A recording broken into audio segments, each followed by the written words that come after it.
Following his debut in Captain America Civil War, it is now time to talk about the standalone movie to feature the King of Wakanda. Yo, dudes, the Empire's pretty chill. Maybe you could, join it or something.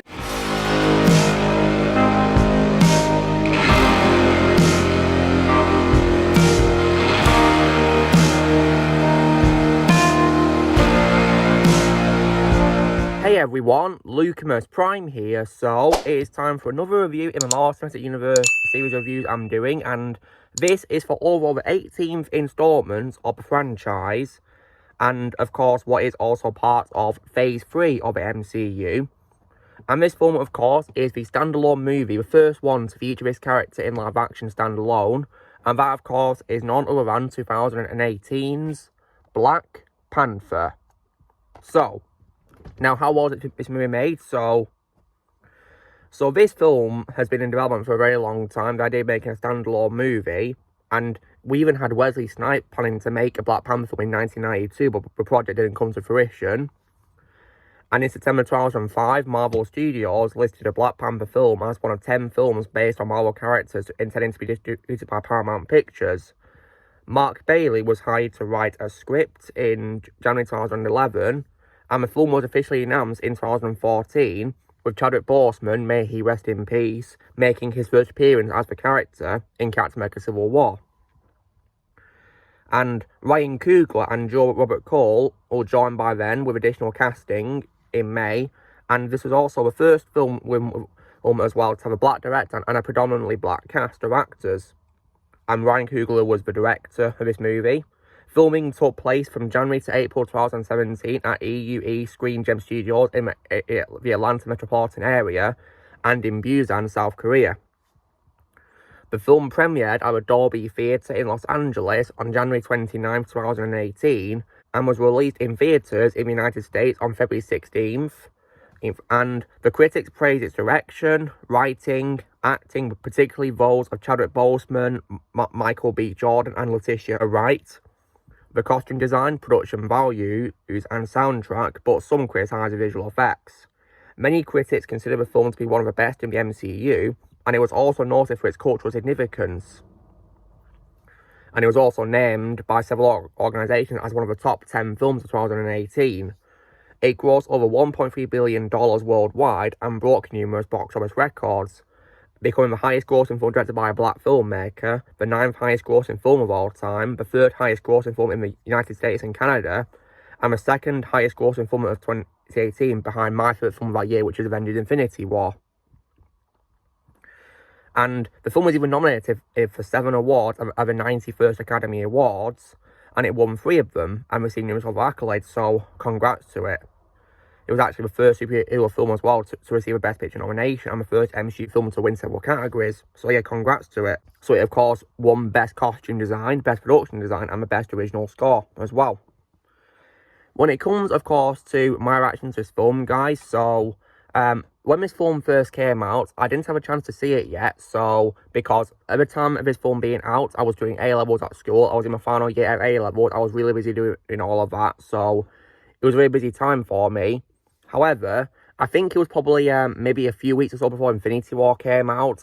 They finally released a film to video on demand and it came onto TV, so I gave it a watch. And in my opinion, this film is decently good, in my opinion. Because I think it does have many good qualities, but there are some things about it that I don't really like, but at the same time, I think it's decently good. So, what is the movie about? So after the events of Captain America Civil War, Prince T'Challa returns home to the reclusive, technologically advanced African nation of Wakanda to serve as his country's new king. However, T'Challa soon finds that he is challenged for the throne from factions within his own country. When two foes conspire to destroy Wakanda, the hero known as Black Panther must team up with CIA agent Everett K. Ross and members of the Dora Milaje, Wakanda Special Forces, to prevent Wakanda from being dragged into a world war. So, when it comes to what I think is good about the film, guys, so, it has a pretty good cast of actors, so, obviously, of course, the title character is played by the legendary Chadwick Boseman, may he rest in peace, and I will always regard Black Panther as my all-time favourite role of Chadwick, and we lost him way too soon, guys, and I really do miss him. In this film, he gave a really amazing performance, and Black Panther, no matter what, will always be my favourite role of his. Rest in peace to Chadwick Boseman. And when it comes to his supporting protagonist as well, I definitely as well loved Letitia Wright as Shuri, who is of course T'Challa's sister, and I thought she was a very likable sidekick type of character, and she was actually pretty funny as well. And there's also a pretty funny scene in the film, guys, where she quotes a very famous meme from 2016, of course, which is the "What are those" meme, and I can personally accept it being in a 2018 film, because I think by then, guys, the meme must have died out, because when you think about it, guys, this film in the timeline takes place directly after Civil War, so it's going to be still in 2016, isn't it? So it will make sense for the meme to still be there, of course, and it was funny for what it was worth.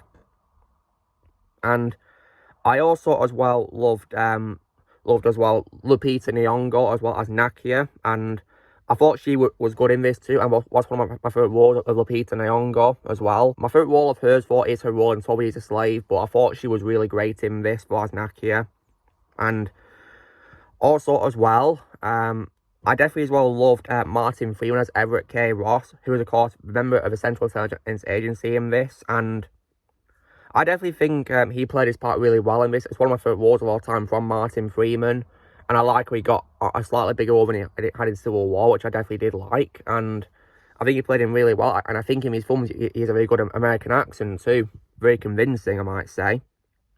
And I also as well definitely really love Danai Gurira as Okoye. And I definitely really loved her character. And that's also my second favourite role of Danai Gurira behind Michonne in The Walking Dead. And I think in this film, she was definitely one of my favourite parts, absolutely. And another one of my favourite parts of the film, guys, was also the appearance as well of Daniel Kaluuya as the character of W'Kabi. I definitely really liked his character in this. I thought he was good, and that's one of my favourite live-action roles of Daniel Kaluuya. My favourite role of his, of course, is Chris Washington in Get Out, but I think in this film he was great as W'Kabi. And also as well, I also liked Winston Duke as M'Baku. I think he played his part really well in this, and although I do feel as well that there was a bit of a missed opportunity with his character, because in the comics, guys, he's Man-Ape. And unfortunately, this film, and the other films I've seen, M'Baku did not explore that story arc, really, of him being Man-Ape. So, yeah, that's probably like an example of like a missed opportunity with the MCU, isn't it, really? But for what it's worth, I think Winston did a very good job playing M'Baku in the MCU films that I've seen of him in. And I also as well liked Angela Bassett as Ramonda, who is T'Challa and Shuri's mother, and the Queen Mother of Wakanda. That's definitely one of my all-time favourite roles of Angela Bassett. She's a great actress. My favourite role of hers was probably from the film Malcolm X, but I still think in this film she did a great job playing Ramonda, and did a really great performance. And I also as well liked Sterling K. Brown as N'Jobu, who is the father of Eric Killmonger. So he's a brother, of course, of T'Challa's father, but also the father of Eric Killmonger. I think he played his part very well in the flashback scenes, of course, which we see. I also as well definitely like Forest Whitaker as Zuri as well. That's one of my favourite roles of Forest Whitaker. I think he played his part really well in this. Although my favourite role of his is Saw Gerrera in Rogue One, A Star Wars Story, and some other Star Wars projects he played him in. But I think he did a great job playing Zuri in this. And what's cool, guys, is that the young Zuri in the flashbacks is played by an actor called Denzel Whitaker. And before you ask, guys, no, he's not related to Forrest at all. So despite having the same surname and playing the same character, they're not related. So, wow.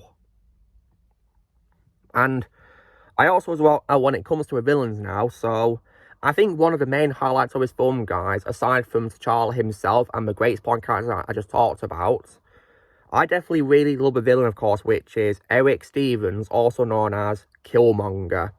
Played, of course, by Michael B. Jordan, and I regard Killmonger as my all-time favourite role of his, and Killmonger is also easily one of my favourite MCU villains of all time. I definitely really loved his story in this film, and I definitely really liked the story of wanting to overthrow T'Challa and enforce his own opinion on how Wakanda should be ruled. And I think he was definitely a really great character in this, very well written in my opinion, and one of the MCU villains of all time. Yeah, I think Michael B. Jordan was phenomenal as Killmonger, and definitely in my opinion his best performance I've seen. He's a great actor, Michael B. Jordan.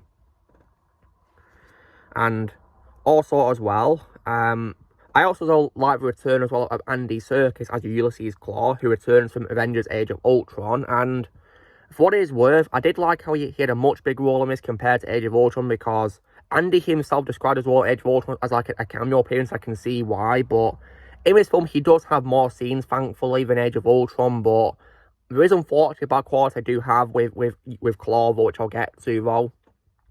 But for what it is worth, though, I think Andy Serkis was great as Claw once again, and it's one of my favourite live-action roles of his. Although, in my opinion, his best role to me always will be Gollum, because Gollum is my favourite motion capture character of all time, and easily, in my opinion, Andy's best role. Also returning as well is Florence Kasumba as Io, and also John Carney as King T'Challa, who is T'Challa's father, who got killed in Civil War. And there's also as well other good roles in this, such as from the Wakandan Elders, who are played by Isaac de Bancol, and also as well Connie E. Chiume, and also Dorothy Steele, may she rest in peace as well. And also as well Danny Sapani as well.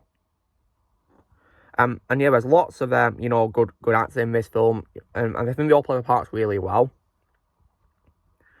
And other good qualities as well is the fight scenes, in my opinion, are also pretty fun to watch. My favourite one probably being the fight scene in South Korea. I thought that was really cool. I definitely really liked that. And it was a lot of fun, really, to be honest. And I had a lot of fun watching it. And it was in as well Bijan as well. It was really great. And speaking of that scene, guys, we also got a cameo appearance by the legendary Stan Lee, may he rest in peace. Where he has a cameo appearance, of course, as someone, of course, in the casino as a patron who interacts with Eric K. Ross. And yeah, rest in peace to Stan Lee. Thank you so much for everything you've done for Marvel, Stan. You know, co-created many iconic characters, including Black Panther. You're an absolute legend, Stan. May you rest in peace. Thank you for everything, Stan. And so the fight scenes, in my opinion, for what they're worth, are very fun to watch. And I think they did a very good job choreographing them as well. And when it comes to music, I definitely love the score by Ludwig Göransson. I thought it was really great. And I can see why it won the Oscar for Best Original or Soundtrack. It was great music, in my opinion, to listen to. And they also have some pretty good songs, which were pre-recorded songs in advance, like the song which is literally called Wakanda. That was a pretty good song, in my opinion. And when it comes as well to the release of a movie as well, I definitely like the song called Pray For Me, which is sung by Kendrick Lamar. I think that was a pretty good song as well, and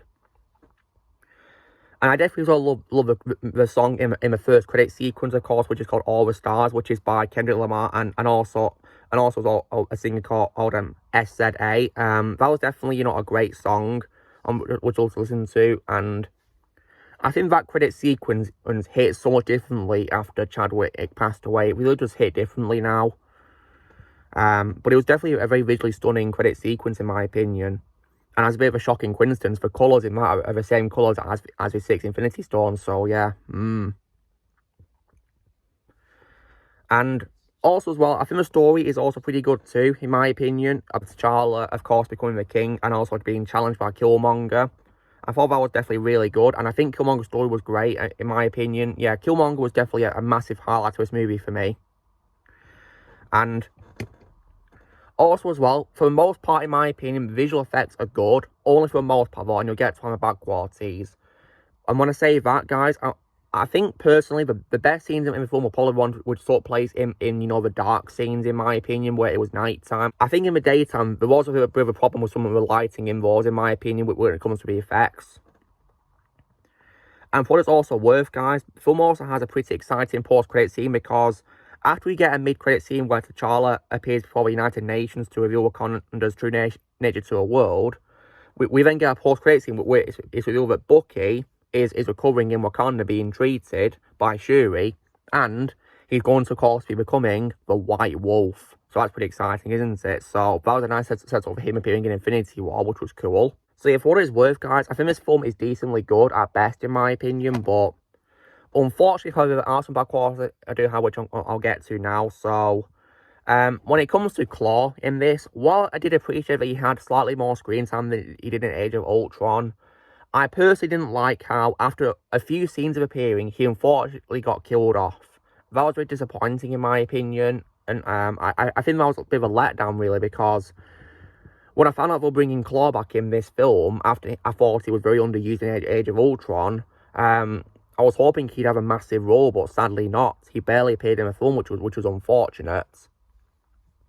For what it is worth, Andy Serkis did a great performance as him, but I feel he was underused in my opinion, and to be honest. But I still think he did a good job with what he had, though, despite not really appearing much in the film, to be honest.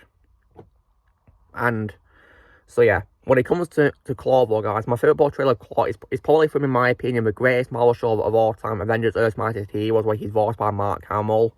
I think that, in my opinion, handled Claw a lot better than the MCU did, to be completely honest.